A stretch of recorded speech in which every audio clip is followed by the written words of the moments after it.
I immediately transitioned to moving backwards, reloading, and continuously moving the entire time. Let's go check our action. Transitioning with AR. Using the two cardboards, we're not shooting steel this close. Just want to reiterate on the communications is on the Peltor Contact 3 with the Disco 32 push to talk.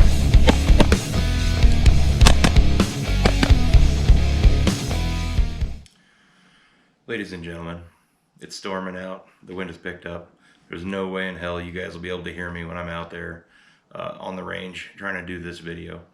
So instead, I decided to stay home and make this video here at the house. So this is going to be just a real quick rundown of basic night vision information for truly very brand new beginners. Okay, so as we go through this, just keep in mind night vision is extremely complicated. There's a lot more in-depthness to it that I won't cover in this video. Hopefully I'll be able to get to it at a later date and be able to show you a lot more versatility of the night vision and some of the capabilities and some of the stuff that I'm describing here, mostly regarding the shadows but with ambient lighting and stuff like that. So we'll get into that down the road with a much more in-depth video regarding night vision, as well as helmet setups, different weight management techniques regarding those helmets, and different techniques for setting up your helmet cushioning or pads, or even the type of straps that you're using to keep the helmet on your head in order to facilitate a better fit and a more comfortable experience while you're utilizing your night vision. Otherwise, please forgive me for the terrible audio, technical difficulties, but if this information is something you're looking for, I'm sure you'll be able to bear with the terrible audio quality of this video, and I'll make it up to you. Ladies and gentlemen, Night Vision Basics 101. What you are observing me through right now is a GoPro mounted to the back of a PVS-14 green phosphor. This is a PVS-14. It is a monocular night vision device that allows you to use magic to see in the dark.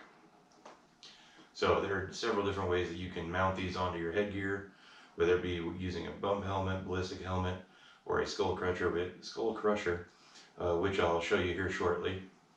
A couple of different mounts as well is we have here, this is your traditional rhino mount, as they call it. These are not very fun to use. These are a pain in the butt, and they frankly are not that great. They're very loose, very clunky, very cumbersome. They do have a locking retention in the lower position and the raised position. They are somewhat tight enough that you can lower them down from your headgear to have them kind of in between, and then I guess you could just shake your head and it will drop it back down. This is typically what I used when I was in the military. These are trash. They don't keep your night vision directly in line with your eyes. They make it very, very awkward and very difficult to use. Plus, they're very prone to coming off easily because it uses a little push lever retention here, which is not very great. What I'm currently using is a Wilcox G24 mount. So I'll explain the difference here shortly. This rhino mount uses these real crappy, cheapo J-arms. I know some places will sell these for like $100. It's ridiculous because they're not worth $100. So it has what's called a bayonet lug connection. Mounts into your rhino mount. Hold it there. Again, pretty janky, kind of loose, kind of wobbly. Real simple little push down lever in order to release it. And while it is mounted, you have to unscrew this piece here in the front. It's kind of spring or rubber tension on it. From there, you have to push or pull your J-arm in order to rotate it around to your right eye if you wish to have it there. Then you have to tighten this back down, and then it will lock it in place. And hold it over your left eye instead of, hold it over your right eye instead of your left. Again, these are some of the cheapest mounts that you can use. Is just a regular J-arm with a bayonet lug connection and a rhino mount. Typically this is what it will come in with most night vision packages that you can get, especially the more affordable ones where they try to sell you on all these accessories like the skull crusher, the rhino mount, and this J-arm. And most of the skull crushers that will come with these kits will require this J-arm, the bayonet lug style J-arm. So what I'm using right here is a Wilcox G24 mount, which uses a dovetail style mount instead of the bayonet lug. So of course it kind of looks like a shovel head or a dovetail if you're into carpentry and stuff like that. These are a lot faster to connect, easier to disconnect, and they hold really well, really tight. What I'm using right now is a actual Wilcox J-arm, which does utilize that dovetail connection.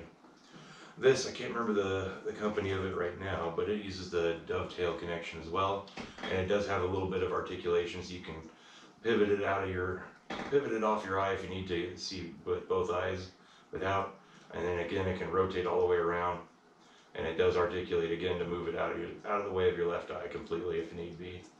The tension on these is not great, on this one particularly.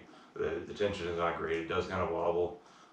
These monoculars, although they are a lot lighter than binos, they are still very heavy, and that weight, especially while walking or running, will eventually pull that arm down. You have to constantly readjust it.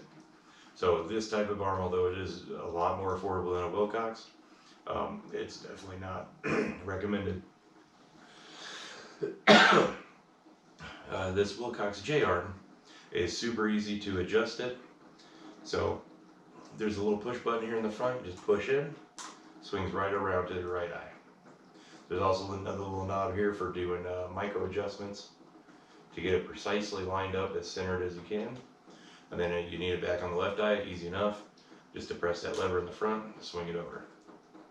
So another one of the good things about using the Wilcox G24 mount is that you're going to be able to easily stow your night vision as opposed to the Rhino, where if you bump your head on something or catch a tree branch or anything like that while you're walking around, it could easily flop it down.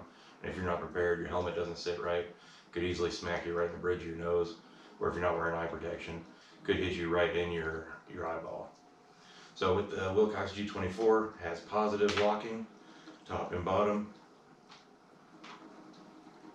so you don't have to worry about any tree branches or anything like that accidentally knocking it down or tipping it up. So now we'll go into the different types of night vision as far as coloration, or the phosphor as it's called. You have green phosphor and you have white phosphor, and then over here on the far left now you have digital night vision. Digital night vision has come a long ways. It's not quite ready yet, but it has made leaps and bounds towards being as capable as analog, which is what these type of night vision are referred to. So digital night vision allows you to see in full color at night. Okay, so while you're looking at me and I look entirely green, anything bright around me looks green. Digital night vision, you would actually see the color of my shirt, the color of my safes, you would see the color of everything. The caveat to that is when I illuminate anything using my IR, you can see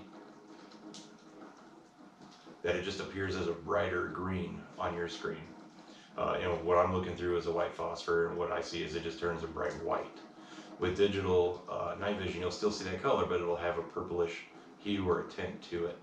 Right now, I think Psionics is the top of the line for digital night vision. There are other brands such as like the Sightmark Wraith, which is a lot more affordable than any of these other night visions I'm talking about, but still not there with capability. Okay, so next up, I'm going to show you the white phosphor, and we'll start going over some of the different options that are available. Ladies and gentlemen, white phosphor. Okay, so now what we're going to discuss is the different types of mounting options when you have PVS 14s and you want to buy multiple PVS 14s so that you can have spares for friends or family or anything like that. There are several different options out there. Probably one of the top of the line is going to be the Wilcox Bridge. The Wilcox Bridge is what I'm actually using right now. I normally keep a thermal on my right eye and a monocular on the left, but you could set these up and have two monoculars so you can have a quasi bino setup. It's not going to be the same as an actual dedicated bino setup due to a lot of differences between the tubes that are selected in each one of those monoculars, unless you do a lot of research and a lot of studying to make sure you get something very similar for each eye. Wilcox makes a lot of different mounts and several different bridge options. This one just happens to be one of my favorite. Unfortunately, it's a very expensive bridge, but allows you to do multiple things, such as, like I said, you can have two monoculars, or you can have a monocular and a thermal, different variations like that. And these are all removable, so you can have a different type of connection instead of a dovetail, which is what I have currently on both of these two setups, are dovetail connections. Another downside to these is the Wilcox dovetail adapter for the PVS-14s to use on these bridges. They're not cheap either. I think they're about $225 a piece. So everything with night vision, cost-wise, adds up very, very quickly. So after that, you do have other options. I believe Noise Fighters, they make a parallel bridge that you can have two PVS-14s side by side, just like you can with the Wilcox bridge. A little bit more affordable, and it definitely does hold your night vision differently. Not quite as adjustable as the Easy's. The Wilcox bridge has little fine adjustments that you can make to shift your monoculars left or right to make sure that they do center in front of your eyes. And once you do start getting into these kinds of setups, a Wilcox G24 helmet mount is going to be absolutely crucial in order to maintain that center line in front of your eyes with it, mostly because you can adjust in so many different ways, such as when you're set up here, you can drop it down, you can raise it up, you can move it forward, further away from your face, move it closer to your face, and then again you get the micro adjustments left and right for each eye individually. And these do have a articulating arm, so you can, when you have two mounted, you can articulate them up, which definitely is helpful for when you're stowing them. You kind of help tuck them in against your helmet to keep them out of sight, or at least protected, especially when you're getting in and out of vehicles, whether you're LARPing or airsofting or doing real training, whatever it is that you're doing. So we've got the Wilcox, they keep it parallel, the Noise Fighter keeps it parallel, and then I recently purchased a Code 4 Defense bridge, and I've just started messing around with it. I'm really liking this thing. Okay, so it does the same thing. It keeps two PVS-14s, one right here, obviously it's the one the camera's behind right now, another one for this right eye. The subtle differences with these bridges is, number one, is this is a wide angle bridge. So instead of keeping both of them parallel, it cants them out just slightly. So instead of that 40-degree field of view you would normally get with binos or even a monocular, you're actually getting 58 degrees field of view. Still kind of playing around with it, getting used to it. It's definitely different. It's a lot nicer to have that larger field of view. Again, it does take some getting used to. But so far I'm really enjoying them. I'm really liking these. And again, these fully articulate, so you can move them out of the way, especially when they're stowed up in the upright position. Different ways that you can set these up. And another additional good thing about this bridge, the Code 4 Defense, is they send you extra arms. Okay, so whether they break or get damaged, whatever the issue is, you do have backup parts for it. It does appear to be 3D printed or possibly injection molded, but it does actually have a really good improvement, which is little stoppers, so that you can actually set where you want them to come down to in front of your eyes, and they will hold that position. They won't go too far past. You got to constantly adjust it. There is no stoppers for the top level, so they go articulate as far as they can, and then they stop. So when it's in the upright position, most likely that'll be while it's pressed up against your helmet.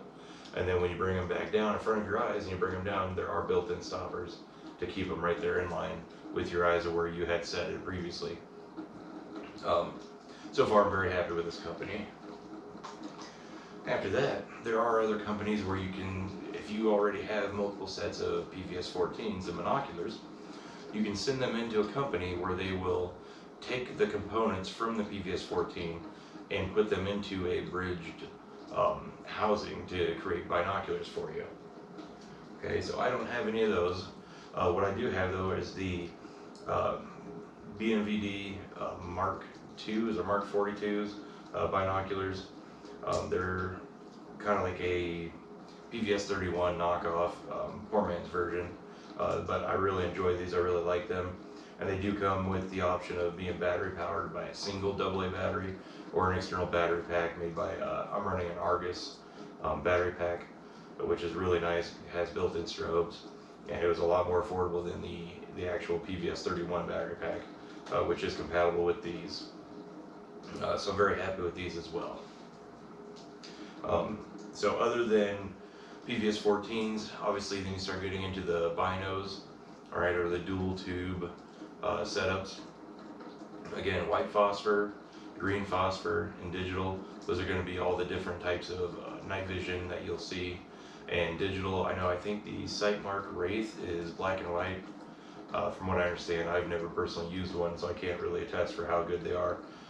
Majority of the digital night vision out there is all going to require some sort of external light source, whereas the analog is able to take the ambient lighting around you, use a little magic, and transform it into intensified light that you can see, which helps illuminate the area around you which you are trying to see. On top of that, there's other external sources of light that you can provide rather than just white light. There's IR flashlights, IR lasers, a multitude of things that we'll get into in other videos. So now that you've seen the green phosphor, the white phosphor, and I've discussed some of these bridged options and some of the dual tube options. In fact, I can even swap this one out right quick.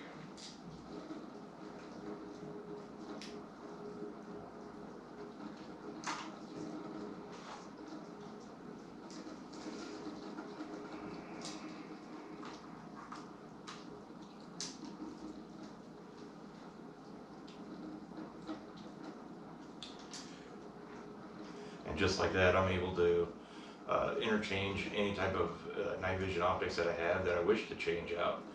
Especially with this dovetail, it really helps to expedite that process in any way that you'd like to, whether you want to take it off completely and stow it, and then you can just keep your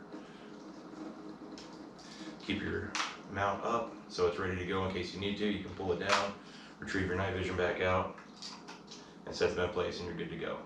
And these Wilcox mounts are phenomenal. The retention on them is great. Night vision is not very cheap. You can find PVS 14s for the price range of about $1,500, but you get what you pay for. And those $1,500 PVS 14s are not going to be getting your bang for your buck. Okay, because it's going to be Gen 1 tubes where they're going to have a lot of zone spots. Which night vision is broken down into 3 different zones. You have your outer perimeter zone, then you have your median zone in the middle, and then you have your center zone. Okay, zone 1, 2, and 3. Center is 1, next out is 2. Obviously the edge zone is going to be 3. So when you have spots in zone 3, you'll save a little bit of money by buying PVS 14s with those kind of issues with them. Zone spots are not the end of the world. Okay, as long as it's not center and a huge dot that is entirely noticeable, majority of the time you won't even be able to tell there is a zone spot when you're out there actually running around and doing some training. Again, you're going to want to do some research and make sure you know what you're purchasing and what you're looking for. There's a lot of different information out there as far as determining the quality of the tubes, the quality of the optics that you're getting. The lenses, believe it or not, are actually kind of a big issue. Okay, so the tubes themselves, they're the one do all the the voodoo magic, okay, of intensifying the light. But if you have bad lenses on here, the excuse me, the green phosphor PVS 14 that you were first seeing through actually kind of has almost a fisheye or like a fish bowl kind of a look to everything as you look around. The white phosphor tubes that I have are a little bit better. The one that you're looking through currently has that same kind of a thing going. Both of the green phosphor and this white phosphor that you're looking through now were some of the first pairs of night vision that I ever purchased, and obviously I was looking for a bargain deal and I got what I paid for. The other white phosphor that I have, you can see absolutely no visible distortion of your view. It looks absolutely amazing. and I did pay a little bit extra for it, and you get what you pay for. These dual tubes, again, these are the poor man version of the PVS 31s, and you get what you pay for. These are green phosphor. Okay, I could have opted to pay a little extra and got the white phosphor, but every one of those upgrades that you do, including upgrades to the lenses, is going to cost a little bit extra. Okay, not everybody's made out of gold, not everybody has unlimited disposable income in order to buy top of the line gear every time. Sometimes we do have to make certain cutbacks or make certain compromises, okay, to accomplish whatever it is that we want. If we're trying to outfit our entire family, 4 or 5 people with night vision, obviously not everybody's going to be able to afford top of the line night vision for everybody. So do your research, see what it is that you're willing to do, or willing to spend rather, and I would spend as much as you possibly can without breaking the bank or putting your family into financial difficulties or harm, to make sure you're getting what you want, what you paid for, with compromising as minimum as possible to achieve that goal. Ladies and gentlemen, these are the 58-degree field of view dual tube setup bridge that I was telling you about. Again, code 4 defense.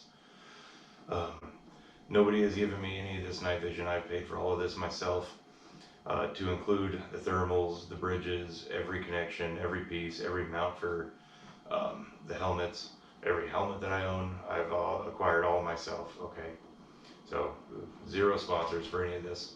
This information comes at you solely from my own personal experience, both with previous careers and professions, and with the equipment that I own now today that I've been using and utilizing to train with all the time.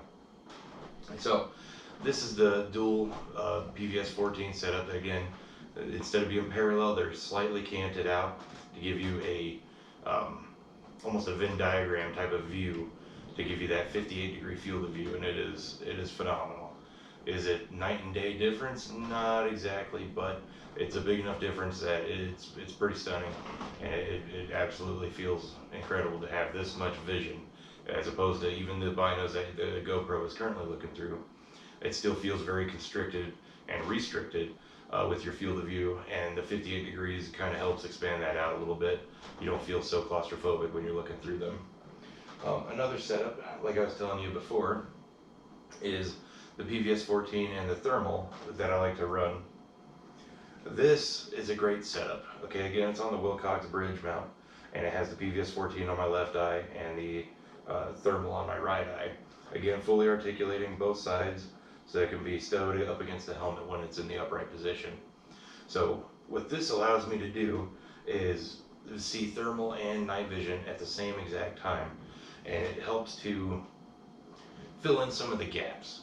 When you're looking through night vision, you won't always be able to see into every shadow unless you have IR illumination with you, specifically to highlight those areas, those dark shadows that are often surrounded by ambient lighting, such as like under bushes, under trees, in dark alleyways, porches or foyers, or little side cuts or side gates on the side of houses or buildings.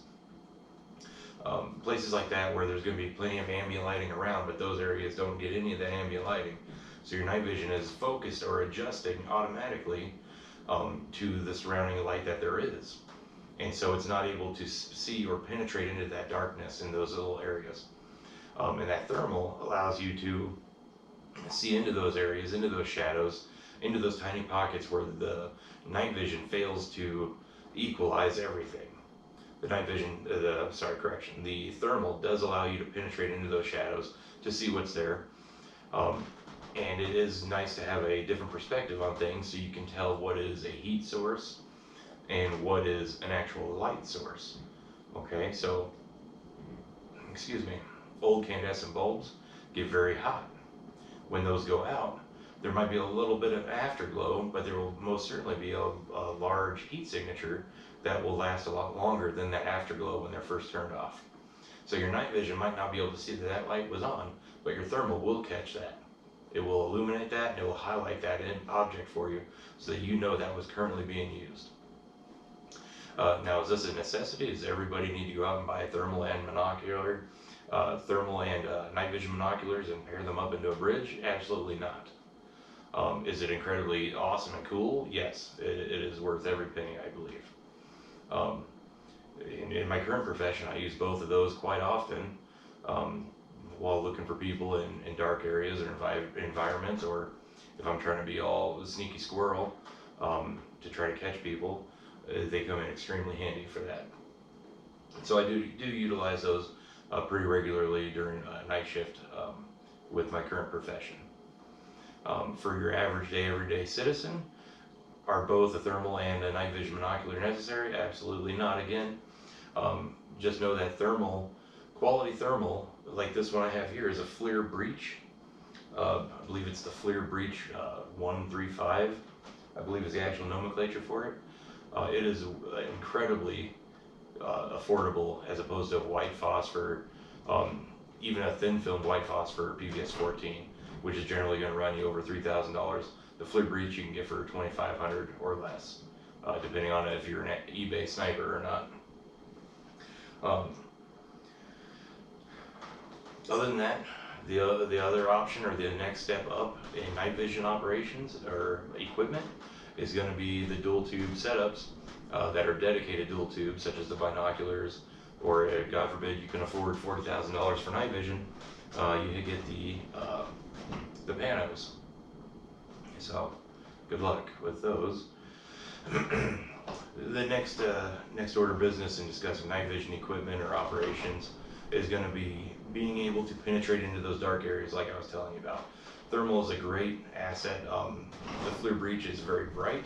Even in the dimmest setting, it'll still tend to overpower my brain, and my eyes or my brain will want to focus on the thermal instead of the night vision, and they don't exactly pair up, so you don't get that overlay or that fusion appearance. They'll be quite distinctly different and quite distinctly separate, enough that you can, slight head movements, you can kind of adjust and get the image to kind of overlap or overlay enough to be able to distinguish what your night vision is seeing as opposed to what the thermal is picking up. On top of that, though, in order to penetrate those dark areas while there's ambient lighting around, is going to be an IR infrared illuminator or flashlight, or possibly a IR laser. Okay, especially one that you can adjust the focus of the beam in order to turn it into an illuminator. The PEC 15s are great for that. They have a built-in illuminator and a laser, as well as a dedicated visible laser. There's plenty of other options out there. Surefire makes a lot of everyday carry flashlights that are both white light, and you just twist the bezel and it turns into IR. So those are pretty good and pretty handy to carry with you, especially if all you're doing is buying night vision to walk your dogs at night and look at the stars and see all the animals.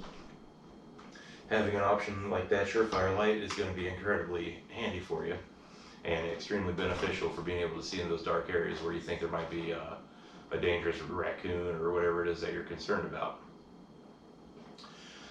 After that is going to be identifying yourself, your teammates, your friends, your family, whoever it is. There's different options out there. There are chem lights. There are glow-in-the-dark tape. It is very simple. You can put those on the back of a helmet or back of a hat. Shine a little bit of white light on them for 15 minutes prior to going out anywhere, and those will glow for several hours. Although they will glow very brightly at the beginning and then slowly decrease their brightness as you go, as it distributes that illumination that it was stored in there. But those are very cheap, affordable, and effective methods of identifying each other. Plus you can put those strips in different patterns to indicate teams and whatnot. After that is going to be several different options, such as IR strobes or color strobes. There are plenty of different options out there. You just have to do your research and see what it is that you actually want. There are plenty of them out there that are programmable, so that they will strobe in certain patterns. You can have it strobe in a 1, 2, 3, 1, 2, 1, 2, 3, 1, 2, and that can help distinguish teammates from different teams or different parties. Let's say you're doing night fire airsoft battle. You can have the Op 4 guys with their strobe being 4 long and 2 short, whereas the good guys are going to be 2 long and 4 short. Different variations like that to be able to identify each other. can be extremely beneficial and handy. Just keep in mind, anybody with night vision, digital or analog, will be able to see those IR signatures flashing in the light. Flashing in the dark. Same goes for those IR flashlights that have the white light IR capabilities, or even the laser designators, such as the PEC-15s. All of those, everybody can see those lasers, those lights, that illumination created by whatever source you're using. Anybody with night vision can see those, and you will instantly be known where your position is. So knowing how to utilize the lights in low light situations is going to be extremely beneficial in order to conceal your movements as best as you possibly can in the necessity or in the situations where external illumination is necessary. So remember, night vision isn't cheap. Buy what you can afford. Night vision retains its value like you wouldn't believe. Just go on eBay and look at PVS 14s. You would not believe how much used night vision goes for. So it is very much so an investment. It is very expensive to get into. A lot of people like to use the phrase "buy once, cry once." As much as I hate the term, it is true. Although you couldn't tell by the amount of night vision that I have currently. But night vision is the coolest thing. It's the only superpower you can buy. I'll put it to you that way. I suppose maybe steroids, but nobody wants man boobs and small testicles, so we'll just buy night vision. On top of that, get out there, buy the equipment that you need, not just what you want. Buy what you need, and train with it. If you don't train, none of it will work. None of it will matter. All you're doing is buying and collecting gear and equipment to leave in loot stashes for other people. So, if you're going to buy equipment, use it, train with it. It's not hard, it doesn't take long. An hour or two a day dedicated towards training with your gear. And you can be extremely proficient in a very short amount of time. So I did fail to present to you what a skull crusher was. So I happen to have one right here. Here's a chin strap. Here's a very hard plastic. It is, although flexible because of this gap here in the back, it is still hard plastic, and it is extremely uncomfortable. And it's called a skull crusher because it goes onto your skull, fits on very snugly, very tightly. Chin strap comes around, it snaps in up top.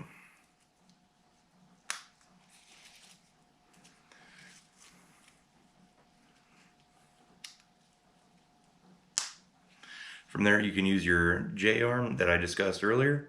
Connects right onto here, which does allow you to, it can be moved forward and backwards, but that is the only adjustments you get on the skull crushers, forward and backwards, and swinging that J-arm from left to right with little minute adjustments other than that. Again, you want to have all the straps completely tightened up, make sure it's really secure. And when this is how it's supposed to be, it's extremely painful, uncomfortable, and it makes it very difficult to talk. Smushes the crap out of your head. But now you can wear this and night vision won't be wobbling all over the place. Again, it makes it very difficult to talk because it's literally crushing your skull to maintain that night vision where you want it to be at. So, skull crushers are definitely prehistoric, extremely uncomfortable, and only good for very short periods of time. Save your money if you must. Invest in a good bump helmet. Doesn't have to be ballistic. Almost nobody watching this video is going to be at any point in the near future having to look at receiving incoming bullet fire or rounds or shrapnel or any of that such. So just invest in a decent bump helmet. If you absolutely must, at the very least, you can just get a airsoft bump helmet off of Amazon. Make sure it has a good mount to it. I highly recommend saving up your money and getting a Team Windy X-Fill bump helmet. Very affordable, extremely comfortable, and between an ill-fitting ballistic helmet and a Team Windy bump helmet that fits perfectly, night and day difference. It'll be worth every penny, I guarantee it. Otherwise, remember to train hard, rest easy.